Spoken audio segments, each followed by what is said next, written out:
initial tendon adaptation is that of a viscoelastic material, right? So viscoelastic creep, that's the thing. So that is the deformation in a viscoelastic material. Now this is dependent on velocity.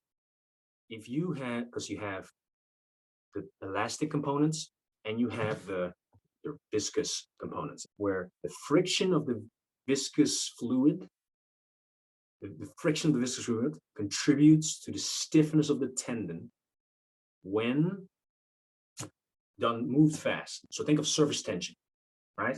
The faster you get into trying to punch water, the harder it is. That's a component, right?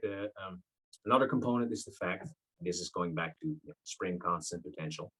The adaptation you can make in your tendon, cross-sectional area doesn't happen until like 6, 7, maybe 8 months after you start training. That's how long it takes. The initial adaptation is that of the property change. So you have more type 1 collagen. You also have type 3, 4, 5, and 7, all having their little components, but most of it is type 1 collagen. You'll have an increase in extracellular matrix. So the components around it will be stronger and more developed. Your increase in fluid retention, this usually comes before. These are all like factors that are kind of like laying the groundwork for the cross-sectional area increase of the tendon. So the tendon can adapt, but it needs to adapt progressively and a lot slower than, for instance, the muscles.